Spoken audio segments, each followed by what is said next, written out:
প্ৰথম দিনৰ কাৰ্যসূচী আছে। আমি 3টা দিনৰ কাৰ্যসূচী আমি সোণালী জয়ন্তী বৰ্ষটো আমি উদযাপন কৰিবৰ কাৰণে 3 নং চিমেন চাপৰিৰ গাঁওবাসী আমি আগবাঢ়িছোঁ। আমাৰ বিশেষকৈ 3 নং চিমেন চাপৰি প্ৰাথমিক বিদ্যালয় আমাৰ 85 বছৰ অতিক্ৰম কৰিলে আৰু এই নামঘৰভাগিও 85 বছৰ অতিক্ৰম কৰিলে। আমি 3 দিনৰ কাৰ্যসূচীৰে আমি সোণালী জয়ন্তী বৰ্ষটো উলহ মালহে আমি আয়োজন কৰিবৰ কাৰণে আমি সিদ্ধান্ত গ্ৰহণ কৰিছোঁ।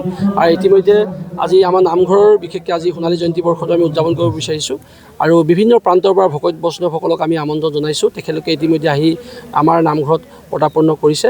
আমি তেখেতলোকৰ পৰা আশীৰ্বাদ ল'বৰ কাৰণে, তেখেতলোকক আমি শুশ্ৰূষা কৰিবৰ কাৰণে আমি সকলো আমাৰ চিমেন চাপৰিবাসী, আমাৰ 3 নং চিমেন চাপৰিবাসী গাঁৱৰ ৰাইজে আগবাঢ়ি আছে আৰু সকলোৱে উলহ মালহে তেওঁলোকক আদৰিবৰ কাৰণে আমি সাজু হৈ আছোঁ। আৰু আমি ইতিমধ্যে আজিৰ দিনৰ কাৰণে আমি আমাৰ লোকশিল্পী বা বঁটা প্ৰাপক মন মাউত মাঘেৰিটাৰ পৰা তেখেত আহি পাবহি আৰু তেখেত ইতিমধ্যে আহি আছে আমি গম পাইছোঁ। আৰু হৰিকান্ত দাস বৰদলনি, তেখেতেও আমাৰ ভাগৱত পাঠৰ ব্যাখ্যাকাৰ, তেখেতলোকক আমি দুইজনকে আমি আমন্ত্ৰণ জনাইছোঁ। তেখেতলোকে ইতিমধ্যে আহি আছে আৰু খুব সোনকালে তেখেত পাবহি।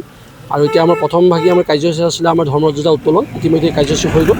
আৰু দ্বিতীয় কাৰ্যসূচী আছিলে আমাৰ বৃক্ষৰোপণ কাৰ্যসূচী, এই বৃক্ষৰোপণ কাৰ্যসূচী ইতিমধ্যে হৈ গ'ল। আৰু ইয়াৰ পিছত আমি আৰু বিশেষকৈ আমাৰ অতি শ্ৰদ্ধাৰ আমাৰ গহপুৰৰ শংকৰদেৱ শিক্ষা নিকেতনৰ জয়ন্ত শইকীয়া ডাঙৰীয়াকো তেখেতকো আমি আমন্ত্ৰণ জনাইছোঁ। তেখেত একচুৱেলি 29 তাৰিখৰ দিনাখনি আমাৰ মূল যি আলোচনা আছিলে তাত আমি তেখেতক নিমন্ত্ৰণ জনাইছিলোঁ। বিশেষ কাৰণত তেখেতে সেই দিনটোত তেখেতে আহিব নোৱাৰাৰ কাৰণে আজি তেখেতে আহি আমাৰ নামঘৰৰ সোণালী জয়ন্তী অনুষ্ঠানত উপস্থিত হ'বহি। আমি তেখেতকো আদৰিবৰ কাৰণে আমি সকলোৱে আগ্ৰহে বাট চাই আছোঁ। আৰু এই অহা কাইলৈ আছে আমাৰ গাঁৱৰে মানে উদীয়মান যুৱক আৰু খুব নাটক আৰু সাংস্কৃতিক দিশৰ লগত জড়িত মৃদুল হাজৰিকা, তেখেতৰ নেতৃত্বত এখন পূৰ্ণাংগ নাটক অনুষ্ঠিত হ'ব। সেই নাটকটোৰ নাম হ'ল ৰক্তপ্ৰাণ। এই অঞ্চলৰ আমাৰ চিমেন চাপৰি অঞ্চলৰ বিভিন্ন কলা কৌশলীয়ে অভিনয় কৰিছে আৰু আমাৰ গাঁৱৰ বিভিন্ন যুৱক যুৱতীয়ে সেই নাটকত অংশগ্ৰহণ কৰিছে।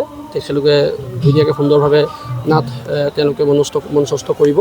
আৰু অহা পৰহি 29 তাৰিখে অৰ্থাৎ 29 তাৰিখে আমি আমাৰ হাঁচি সন্ধিয়া জনপ্ৰিয় কণ্ঠশিল্পী আকাশ নিবিড়ক আমি আমন্ত্ৰণ জনাইছোঁ। আৰু খুব ৰাইজে আমাৰ গাঁৱৰ সকলো যুৱক যুৱতীয়ে তেখেতৰ গীত মাত শুনিবৰ কাৰণে আগ্ৰহে বাট চাই আছে। আৰু অহা যি আমাৰ 28 তাৰিখৰ যিটো প্ৰগ্ৰেম আছে, আমাৰ যেতিয়া স্কুলৰ সোণালী জয়ন্তী বৰ্ষ আছে, যিসকলে স্কুলৰ পৰা যিসকল প্ৰাক্তন ছাত্ৰ ছাত্ৰী আছিলে বা তেওঁলোকে শিক্ষাদান কৰি ইয়াৰ পৰা বিভিন্ন কৰ্মত অৱস্থান কৰি আছে বা বিভিন্ন জেগাত ইয়াৰ পৰা শিক্ষাদান কৰি কিছুমান ল'ৰা ছোৱালী বিয়া বাৰু কৰি বিভিন্ন জেগাত আছে, তেওঁলোকে কাইলৈ আহি উপস্থিত হ'বহি। তেওঁলোকৰ মাজত এটা খুব ধুনীয়া সুন্দৰ বাৰ্তালাপ অনুষ্ঠান আমি আয়োজন কৰিছোঁ আৰু তেখেতলোকে ইতিমধ্যে সকলো লোক আহি উপস্থিত হৈছেহি। এটা সুন্দৰ পৰিৱেশ সৃষ্টি হ'ব। আৰু আপোনালোকে ইতিমধ্যে জানে এইখন গাঁৱৰ নাহৰ গছে ভৰপূৰ আৰু এই গাঁৱৰ প্ৰাকৃতিক সৌন্দৰ্যৰ এটা কেন্দ্ৰবিন্দু এই চিমেন চাপৰি অঞ্চলৰ। গতিকে অনুষ্ঠানটোৰ লগতে আৰু এই গাঁওখনকো বহুত বিভিন্ন লোকালন্য হ'বহি, সকলোৱে আহি ইয়াত উপস্থিত হ'বহি গাঁওখনৰ চোৱাৰ হেঁপাহেৰে। গতিকে আমি সুন্দৰভাৱে আয়োজন কৰিছোঁ। সকলোকে আমি আহি আমাৰ লগত সহযোগ কৰিবৰ কাৰণে অনুৰোধ জনাইছোঁ আৰু 3 দিন কাৰ্যসূচী যাতে সফল হয় তাৰ কাৰণে সকলোকে আমি আমন্ত্ৰণ জনাইছোঁ। ধন্যবাদ। অনুভৱ বুলি ক'বলৈ গ'লে খুব এটা সুন্দৰ অনুভৱ। যিহেতু আমাৰ বয়সে 50টা বছৰ গড়ৰ কাৰণে যদিও আমি অনুষ্ঠানত 50টা বৰ্ষৰ গড়ৰ কাৰণে অনুষ্ঠান আমি উদযাপন কৰিবলৈ গৈ আছোঁ। যিহেতু যিখন বিদ্যালয়ত অধ্যয়ন কৰিছিলোঁ সেইখন বিদ্যালয় আজি সোণালী বৰ্ষ গঢ়িছে, সেই হেতুকে আমি খুব সুখ অনুভৱ কৰিছোঁ। যিহেতু 3 দিনীয়া কাৰ্যসূচীৰে যিহেতু আজি আপোনালোকে দেখিছে পুৱাৰ ভাগৰ পৰাই আমাৰ যি নামঘৰৰ সোণালী জয়ন্তী বৰ্ষ আমি লগতে 2টা অনুষ্ঠানৰ লগতে আমি উদযাপন কৰিবলৈ আয়োজন কৰিছিলোঁ। আজি প্ৰথম কাৰ্যসূচী ইতিমধ্যে আমাৰ আৰম্ভ হৈ গৈছে। পুৱাৰ ভাগতে প্ৰাতঃপ্ৰসংগৰ পৰা আমাৰ নামঘৰৰ অনুষ্ঠান পৰ্ব আৰম্ভ হৈছিল আৰু পৰৱৰ্তী পৰ্যায়ত আমাৰ ধৰ্মধ্বজা উত্তোলন হৈ গৈছে, বৃক্ষৰোপণ কাৰ্যসূচী হৈছে, শৰাই অৰ্পণ কাৰ্যসূচী ইতিমধ্যে চলি আছে। আৰু এইখিনিতে আমি ভক্তবান ৰাইজ লগতে আমি চিমেন চাপৰিৰ লগতে ধেমাজি জিলাৰ সমূহ ৰাইজৰ জ্ঞাত আমি জনাব বিচাৰিছোঁ। যিহেতু 3 দিনীয়া কাৰ্যসূচী আমি অনুষ্ঠিত কৰিছোঁ, তাৰ আজি প্ৰথম দিনা কাৰ্যসূচী আৰু দ্বিতীয় দিনা কাৰ্যসূচী আমাৰ আছে। দ্বিতীয় দিনা কাৰ্যসূচী আমি পুৱাৰ ভাগতে আমাৰ চিমেন চাপৰি প্ৰাথমিক বিদ্যালয়ৰ পতাকা উত্তোলনৰ পৰা আমি কাৰ্যসূচী আৰম্ভ কৰিম। প্ৰাক্তন ছাত্ৰ ছাত্ৰীসকলৰ এটা অন্তৰংগ আলাপ য'ত বিদ্যালয়তে অনুষ্ঠিত হ'ব।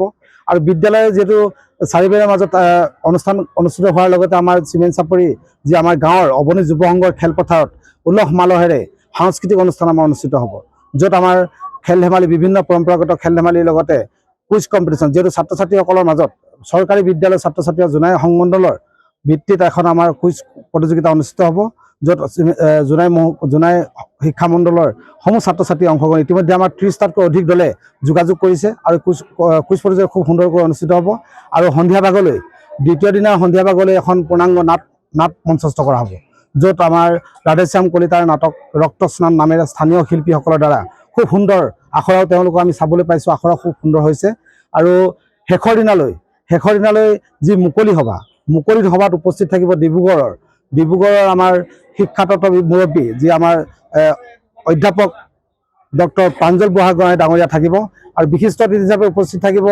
লখিমপুৰ শিক্ষা নিকেতনৰ যি অধ্যক্ষ জয়ন্ত শইকীয়া ডাঙৰীয়া উপস্থিত থাকিব বিশিষ্ট অতিথি হিচাপে আৰু মুখ্য অতিথি হিচাপে থাকিব আমাৰ ভুৱন পেগু ডাঙৰীয়া প্ৰধান বৰুৱা ডাঙৰীয়াৰ লগতে বিভিন্ন বিদ্যালয়সমূহৰ প্ৰধান শিক্ষকসকলক আমি আমন্ত্ৰণ জনাইছোঁ আৰু শ্ৰদ্ধাৰ শিক্ষাগুৰুসকলকো আমি সম্বৰ্ধনা অনুষ্ঠান গ্ৰন্থ এখন উন্মোচন কৰা হ'ব গ্ৰন্থ উন্মোচনৰ লগত সংগতি ৰাখি এটা সম্বৰ্ধনা অনুষ্ঠানো আমি অনুষ্ঠিত কৰিছোঁ আৰু গ্ৰন্থখন ইতিমধ্যে আমাৰ প্ৰস্তুত হৈ উঠিছে আপোনালোকে হয়তো আমাৰ গাঁৱলৈ সোমাই অহা প্ৰৱেশ পথ দেখিছে নাহৰৰ গছেৰে আৱৰা জুবিনৰ দেশৰ দৰে আমি জুবিন দেশৰ নাগৰিক যেনেদৰে আমি জুবিন দেশৰ গাঁও আমি জুবিন নাহৰ দেশৰ গাঁৱৰ আমি বাসিন্দা সেয়ে আমি যি আমাৰ স্মৃতি গ্ৰন্থখনৰ নাহৰ নামেৰে নামাকৰণ কৰা হৈছে তত্ত্বাৱধায়ক হিচাপে আমাৰ চিমেণ্ট চাপৰি মহাবিদ্যালয়ৰ অসমীয়া বিভাগৰ অধ্যাপক আমাৰ প্ৰমোদ সন্দিকৈ ডাঙৰীয়া তত্ত্বাৱধায়ক হিচাপে থাকি আমাক এই নাহৰ নামৰ স্মৃতি গ্ৰন্থখন প্ৰস্তুত কৰাত সহায় কৰিছে সেয়ে আমি সতীৰ্থ ৰাইজৰ এই 3 দিনীয়া বৰ্ণাঢ্য কাৰ্যসূচীত সহযোগিতা কামনা কৰিছোঁ গাঁওবাসীয়ে খুব উৎফুল্লিতভাৱে আমাক সহযোগিতা আগবঢ়াইছে আৰু ৰাইজৰো উপস্থিতি আমি একান্তৰে কামনা কৰিছোঁ আৰু আপোনালোককো ধন্যবাদ জনাইছোঁ